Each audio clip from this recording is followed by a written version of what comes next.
కేకలేశారంట?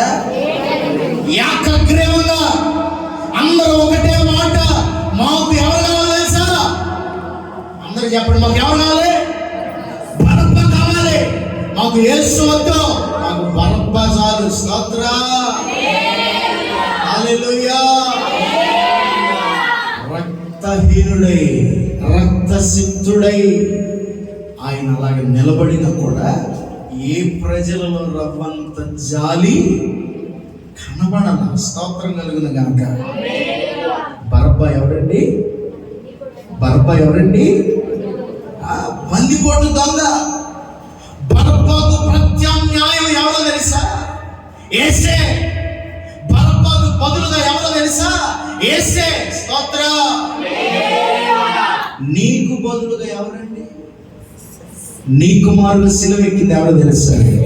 యేసే. స్తోత్రం. బరబ్బకు ప్రత్యామ్నాయం యేసు.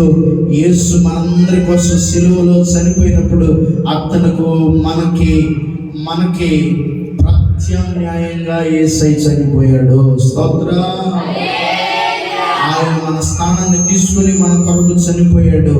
యేసు మన స్థానంలో మనకు పాపాలకు ప్రత్యామ్నాయంగా శిలువలో ప్రాయశ్చిత్తాన్ని చేశాడు.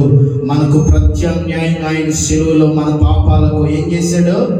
ప్రాయశ్చిత్తం ఎలా చేశాడో మనకు వ్యతిరేకంగా అర్థం కావడం లేదండి. స్తోత్రం. మనం మరణించాల్సిన స్థానంలో ప్రభు మరణించినందున మనకి ఎలాగో మరణంలో నుండి జీవంలోనికి దాటామో మనకు తేలికగా అర్థం అవుతుంది. కానీ ఈ బరబ్బ ఒక ఉదాహరణ. మనకు చాలా సులభంగా దేవుని రక్షణ దొరికింది, కానీ ఈ బరబ్బ మనకు ఒక ఉదాహరణ. ఈ బరబ్బను ఆ రోజు మాకు వద్దు, యేసై కావాలని అంటే యేసై ఏమైపోయాడు తెలుసా? ఏమయ్యేవాడు? వెళ్ళిపోయాడు. యేసైని విడుదల చేస్తున్నానంటే ప్రజలు ఒప్పుకునేవాళ్ళు కాదు ముందు. స్తోత్రం, హల్లెలూయా. అక్కడ మాట్లాడుతున్నారు ఏకగ్రీవంగా. ఏకగ్రీవంగా అంటే ఏంటి? ఏకగ్రీవంగా అంటే ఒకే మాట, ఇక రెండో మాటే లేదు, మాకు రెండో ఆలోచన లేదు. యేసు విషయంలో మేమందరం ఒకే స్టాండ్ తీసుకున్నాం. ఏంటా స్టాండ్ తెలుసా? అతనికి మరణ శిక్ష విధించాలా. స్తోత్రం. ఎలా అంటాడు? ఇతని దగ్గర అసలు సంపాదించిన మ్యాటర్ లేదు, చంపేంత దోషం ఇతను చేయలేదు అని అంటా ఉంటే వాళ్ళందరూ ఏకగ్రీవంగా ఒకటైపోయి ఒక స్వరం కలిపి అంటున్నారంట, యేసయ్యను మరణ శిక్ష వేయండి. స్తోత్రం, హల్లెలూయా. యేసయ్యకి ఏం వేశారు? ఎవరు వేశారు? ఎవరు వేశారు? పిలాతు వేశాడా? కాదు. పిలాతు తప్పించాలని ఆలోచన చేస్తున్నాడు.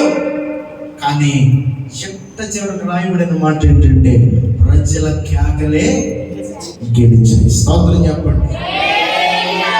అదే లోకంలో ఒక మాట ఉంది చూడండి, నోరు లేనోడికి రోజులు లేవు. మరి ఎవరికి రోజులు ఉన్నాయి? అది స్తోత్రం చెబుతారు ఒకసారి. నోట్లో నాలుగు లేనోడికి లేవు. ఎవడైతే నోరు వేసుకొని పడతాడో, ఎవరైతే నోరు వేసుకొని చెప్పండి, నోరు వేసుకొని తగాలు పడతాడో, నోరు వేసుకొని స్తోత్రం వాళ్ళ రోజులు. స్తోత్రం. ప్రజలందరూ కూడా ఏంటంటే ప్రజలందరూ కూడా మాకు యేసు వద్దు. స్తోత్రం. బరబ్బ స్థానంలో యేసు మరణించాడు. కారణం ఏంటో తెలుసా? ఇదిగో లోక పాపమును మోసుకొని పోవచ్చున్న దేవుని గొర్రెపిల్ల. స్తోత్రం కలుగును గాక. పిలాతు దగ్గరకు వచ్చేసరికి అంటే ఈ రాత్రి నేను చెప్పాలనుకున్న మాట ఏంటంటే, బందిపోటు దొంగ కన్నా, నరహంతకుని కన్నా ప్రజలకు ఎవరు వెక్కిసంగా మారారో తెలుసా? యేసయ్య వెక్కిసంగా మారిపోయాడు. స్తోత్రం. నేటి కాలాన్ని బట్టి నేను చెప్తున్నా, దేవుడిని ప్రేమించే వారి లోకం చాలా చాలా తక్కువ మంది నేను ప్రేమిస్తున్నావా పేతురు అని అడిగితే పేతురు ఒకసారి అన్నాడంట, ఏమన్నాడంట? ప్రేమిస్తున్నానయ్యా అన్నాడంట. రెండోసారి అడిగాడంట, పేతురు నన్ను ప్రేమిస్తున్నావా అన్నాడంట. పేతురు ఏమన్నాడంట? ప్రేమిస్తున్నా. మూడోసారి అన్నాడంట, పేతురు నన్ను ప్రేమిస్తున్నావా అంటే పేతురు అన్నాడంట, నీకు తెలియదు. స్తోత్రం, హల్లెలూయా. పేతురు నన్ను ప్రేమిస్తున్నావా అని ఒకసారి అడిగితే చాలా సులువుగా సమాధానం చెప్పాడు. అవును, నేను ప్రేమిస్తున్నాను, నిర్మోహమాటంగా చెప్తున్నాను. 6 100 100 6 నేను నిన్ను ప్రేమిస్తున్నా. వేరే మాటే మనలో ఎందుకో యేసు అన్నాడు, పేతురు నన్ను ప్రేమిస్తున్నావా? ఏం చేయవా అంటే అన్నాడు,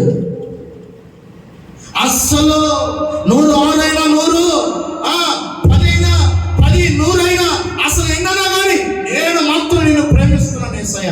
ఇదే చివరి మాట. స్తోత్ర. ఒకవేళ నీతో మరణించాల్సి వస్తే ఇదిగో ఈ పేతురు ఉన్నాడు. ఎవరు? ఇదిగో ఈ పేతురు ఉన్నాడు. నీతో కూడా మరణించాల్సి వస్తే, నీతో కూడా చావాల్సి వస్తే ఈ పేతురు ఉన్నాడు. నేను నిన్ను ప్రేమిస్తున్నాను అంతే అన్నాడు. స్తోత్ర. మళ్ళీ ఎందుకు ఇవన్నీ మాటలు విన్నా కూడా యేసయ్య అంటున్నాడు, పేతురు నన్ను ప్రేమిస్తున్నావా అంటే ఈసారి ఏమొచ్చిందో తెలుసా? వ్యసన పడేను అని రాయబడింది వాక్యంలో. స్తోత్ర. ఏంటి పదే పదే అడుగుతావేంటి? అనకుండానే ఏంటి పద్దాలు అడుగుతావేంటి? అడుగుతావేంటి? ఒకసారి చెప్పాను కదా సమాధానం. అనకుండానే. స్తోత్ర, హల్లెలూయా అని అనకుండానే నేను ప్రేమిస్తున్నానో లేదో నీకు తెలియదా? అంతరంగాలు చూసేవాడివి, మనసును ఎరిగిన వాడివి. స్తోత్ర. ఏం తెలిసినవాడివి? నా గురించి తెలిసిన వాడివి, నా అంతరంగం తెలిసిన వాడివి. నాటికలకి సినిమాలకు డైలాగులు రాపేయాలి. స్తోత్ర, హల్లెలూయా. నా అంతరంగం ఎరిగిన వాడివి, నా ఆంతర్యం ఎరిగిన వాడివి. నేను ఎలా ఎవరిని ప్రేమిస్తున్నానో నీకు తెలియదా అన్నాడు.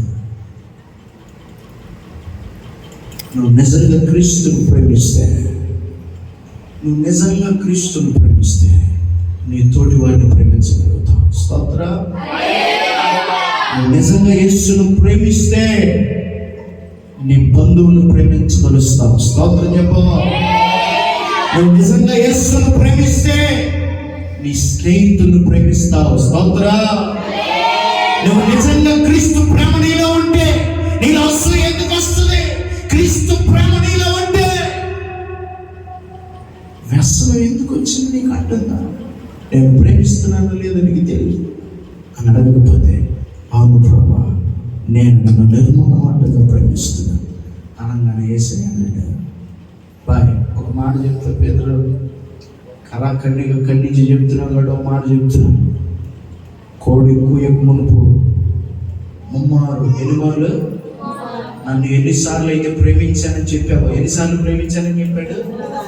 3 సార్లు ప్రేమించానని చెప్పావు కదా. కోడి కోయక మునుపు ఎన్నిసార్లు అబద్ధం ఆడతావు? మళ్ళీ 3 సార్లు ముమ్మారు యేసు ఎవరో తెలియని అబద్ధం చెబుతాను. స్తోత్రం. ఇది నీ అంతరంగం. స్తోత్రం చెప్పు. హల్లెలూయా. యేసయ్య దగ్గరకు వచ్చి బిందెల కన్నీరు గార్చి ప్రార్థన చేసే వాళ్ళ దగ్గర భక్తి కనపడట్లేదు. ఏం కనపడట్లేదు? భక్తి కనపడట్లేదు. మందిరంలో కన్నీరు గార్చి యేసయ్య అని కేకలు వేసి పిలిచే వాళ్ళ దగ్గర భక్తి కనపడట్లేదు. ఎంతో ఆవేదన. స్తోత్ర. బంధువులు ప్రేమించలేని మనసు, ఒకరు గద్దిస్తే తట్టుకోలేని మనస్సు. స్తోత్ర. ఇది కాదు, ఇది సరి అయిన మార్గం కాదు, నీ మార్గం మార్చుకో అని తండ్రి చెప్పినా కూడా విస్కటించి, స్తోత్ర, ఏం చేసి ఎదిరించి, హల్లెలూయా, బరబ్బను మాకు కావాలి. ఎవరు కావాలి మాకు? పేతురు నన్ను ప్రేమిస్తున్నావా అని పేతురు అన్నాడు, సునాయాసంగా అన్నాడు, నేను నిన్ను ప్రేమిస్తున్నాను. ఈ రాత్రి నేను మిమ్మల్ని ఇదే ప్రశ్న అడుగుతున్నాను, యేసయ్యను ప్రేమిస్తున్నానా? యేసయ్యను ప్రేమిస్తున్నారా అండి? Do you love Jesus? నువ్వు యేసుని ప్రేమిస్తున్నావా? స్తోత్రా. యేసయ్యను ప్రేమిస్తే మరొక వ్యక్తిని నువ్వు ద్వేషించలేవు. స్తోత్రా. హల్లెలూయా. యేసయ్యను ప్రేమిస్తే మరొక వ్యక్తిని తిరస్కరించలేవు. యేసయ్యను ప్రేమిస్తే ఆ ప్రేమ నీలో నిలిచి ఉంటే మరొక వ్యక్తి మీద నువ్వు పగ సాధించవు. స్తోత్రం కలుగును గాక. ఎవరిని విడుదల చేయమంటావు తెలుసా? నాకు యేసయ్యను విడుదల చేయండి చాలు అంటావు. స్తోత్రా. పరపాన్ని కోరుకో. నీ జీవితంలో వెక్కిసం అయిపోయింది. ఏమైపోయింది? చేదు అనుభవాలు వచ్చేస్తున్నాయి. వేరే వేరే బీజాలు నాటబడుతున్నాయి మనసులో. అపవాది బీజాలు నాటబడిన చోట ఆత్మీయ వెలుగు కనబడుతున్నాను. స్తోత్రా. అంటున్నాడు, నేను నిన్ను ప్రేమిస్తున్నాను. నేను నిన్నేం చేస్తున్నాను? ప్రేమిస్తున్నాను. నేను ప్రేమించినంతగా, నేను నిన్ను ఇష్టపడినంతగా ఎవరు నిన్ను ఇష్టపడరు. ఒక చోట అంటాడు, అయ్యా నువ్వు నా పాదాలు కడగకూడదు, నా చేతులు కడగకూడదు అంటే యేసయ్య అన్నాడు, ఇలాగ చేయకపోతే నాలో నీకు పాలు లేదయ్యా అంటే పేతురు అంటాడు, ఇదిగో నా పాదాలు కాదు ప్రభువా, నా దేహం అంతా కడుగు అన్నవాడు. స్తోత్రం. చిట్ట చివరికి నీలో నాకు పాలు అంతగా అవసరం అని అర్థం. నీలో నాకు పాలు ఎంతగా అవసరమో తెలుసా? కాళ్ళు కడిగే మట్టుకే కాదు, నిలువెల్లా కడుగునా. నీలో నాకు పాలు లేకుండా నేను ఉండలేను. నీలో నాకు పాలు కావాలి, అవసరం. స్తోత్రం. చిట్ట చివరికండి ఏమైపోయాడో తెలియదు, ఎక్కడ తిరుగుతున్నాడో తెలియదు, ఎక్కడ తిరుగులాడుతున్నాడో తెలియదు. కరెక్ట్గా చలి కాసుకుంటున్నారంట. ఏం కాసుకుంటున్నారంట? చలి కాసుకుంటున్నారంట. నేను వెళ్ళిన ఆ ప్రాంతానికి అక్కడ గైడ్ చెప్తాడు, విచిత్రమైన మాటలు చెప్తాడు. ఆ చలి కాసుకుంటుంటే ఆ చలి దగ్గర కూర్చొని ఉంటే ఇదిగో ముసుగు ఇలాగ వేసుకుంటారు. యూదులందరూ ముసుగులు ఇలా వేసుకుంటారు. మగవారు కూడా వాళ్ళకు ఒక షాల్ ఉంటుందండి. ఆ షాల్ ఇలా ముసుగు వేసుకుంటారు. అది చలికాలం కనుక ఆ ముసుగు ఖచ్చితంగా ప్రతి వ్యక్తి ధరిస్తాడు. అందులో తెల్లవారుజాము అవుతున్న సందర్భంలో రేపొద్దున మరొక తీర్పు ఉంది. రేపొద్దున యేసయ్యకి మరొక తీర్పు ఉంది. ఈ సమయంలో చలి కాసుకుంటున్నాడంట. అందులో ఒక్క చిన్నదందంట, ఇదిగో హలో ఇదిగో నువ్వు యేసయ్యకు తిరిగిన వాడికి నీవే కదా అనందంట. అనంగానే వాళ్ళందరూ ఒకసారి ఆ పక్కన ఉన్న వాళ్ళు కూడా ఇటు తిరిగి తేరి చూసి అంటే సరిగా గమనించి, ఏ అవును నువ్వు వాడితో ఉన్నప్పుడు మేము చూసాం, ఎవరితో ఉన్నప్పుడు చూసాం, భయపడలే. అసలు యేసు అంటే నాకు ఎవరో కూడా తెలియదు. స్తోత్రం. అంతలో అక్కడి నుంచి ఆ మాట చెప్పేసి అక్కడి నుంచి తప్పించుకొని మరొక చోటుకు వచ్చాడంట. మరొక చోట కూడా నేను అక్కడ చూసినట్టుందే, నువ్వు అక్కడ అత్తంతో ఉన్నవాడు నువ్వే కదా. భలేవాడు, ఎవరైనా నువ్వు ఎక్కడ చూసావు, ఏం చూసావు? ఆయనతో నేను ఎప్పుడు ఉన్నాను, నేను ఎప్పుడు తిరిగాను. వీళ్ళందరూ యేసయ్యను అంటి పెట్టుకోకుండా తిరిగిన వాళ్ళు అండి. స్తోత్రం చెప్తారు ఒకసారి. హల్లెలూయా. భలే చెప్పొచ్చు. ఎప్పుడు చూసా అక్కడ చూసా, ఎవరు అనుకుని ఎవరు అంటున్నావు? నేను లేను, ఆయన ఎవరో కూడా నాకు తెలియదు. రెండోసారి ఒకసారి కోడి కొక్కరుకో. స్తోత్రం. అక్కడి నుంచి ఆ మాట చెప్పి తప్పించుకొని ఇంకొంచెం యేసయ్యకి దగ్గరగా జరిగాడు. యేసయ్య అక్కడ ఉన్నాడు, ఆయనకి దగ్గరగా కొద్దిగా అటుగా వెళ్ళాడు. ఏమో తప్పించుకున్నట్టు పోదాం అనుకున్నాడు. స్తోత్రం. అటు వెళ్దాం అనుకునేసరికి కరెక్ట్ గా యేసయ్య ముఖానికి ఎదురుగా వచ్చేసాడు పేతురు. స్తోత్రం చెప్తాను. ఇప్పుడు అక్కడ ఒక ఆయన వచ్చి అంటున్నాడు,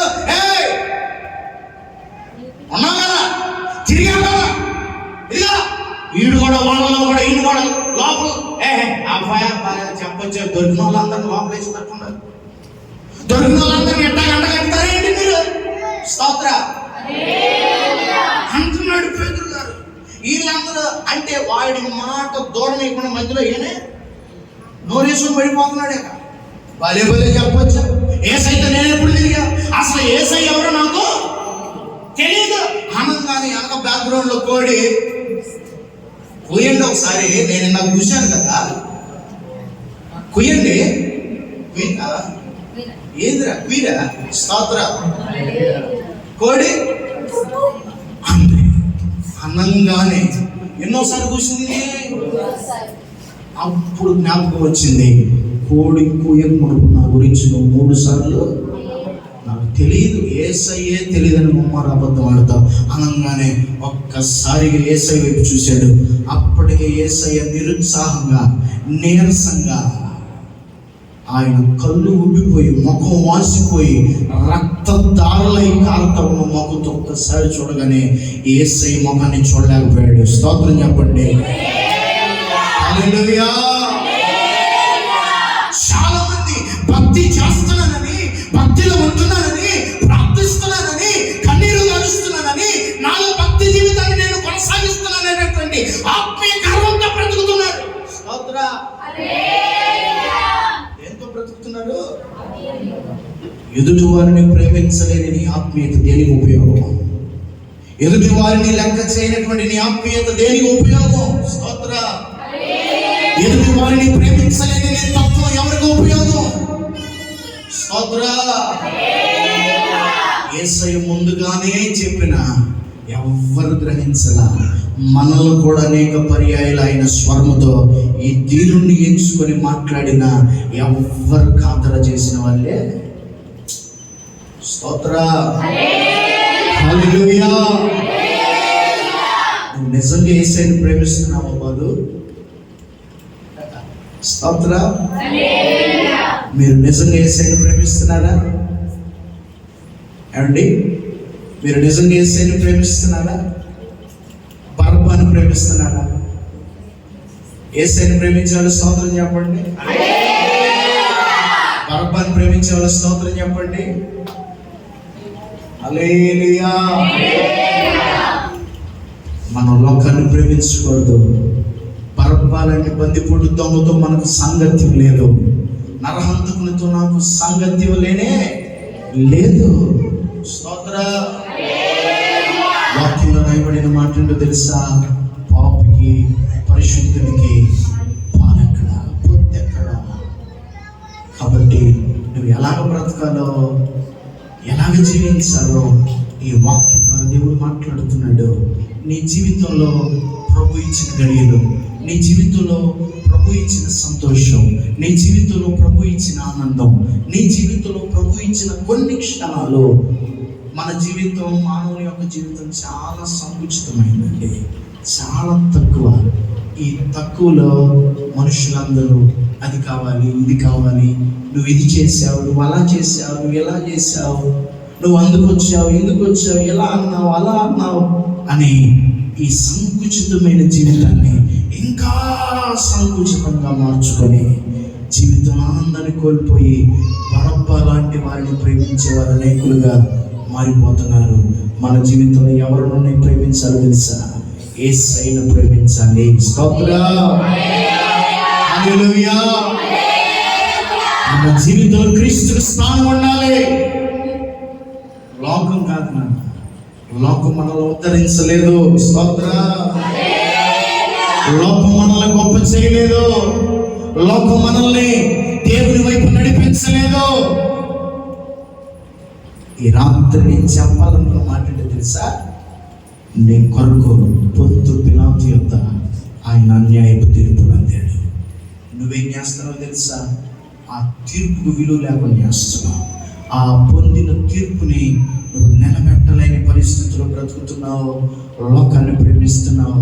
లోకంలో ఉన్న పగలు, ద్వేషాలు, కఠినం, కార్పణ్యం, ద్వేషం, వీటన్నిటిని గుండెలో నింపుకొని కఠినాత్ముడైన బరబ్బలాగా మనం మారితే దేవుడు పొందినటువంటి అన్యాయపు తీర్పుకు విలువే లేదు. స్తోత్ర. దేవుడు నీతోనే మాట్లాడుతున్నాడు. దేవుడు నీతోనే, నీ హృదయంతోనే మాట్లాడుతున్నాడు. ఈ రాత్రి నువ్వు ఒక నిర్ణయం తీసుకోవాలి. ప్రభువా, నేను నిన్ను ప్రేమిస్తున్నా. నా నోటి ద్వారా, నా ద్వారా, నా ప్రవర్తన ద్వారా, నా క్రియల ద్వారా నేను చేసినటువంటి బరబ్బ వంటి జీవితాన్ని ఈ రాత్రి నేను విడిచిపెడతానయ్యా.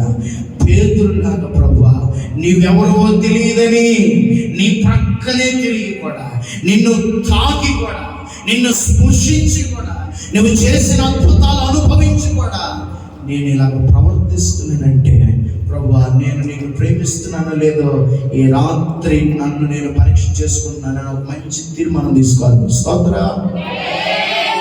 హల్లెలూయా. నాకు తెలుసు ప్రభు ఎవరినో ఆయన నడిపిస్తున్నాడు, బలపరుస్తున్నాడు, ఆయన హెచ్చరిస్తున్నాడు.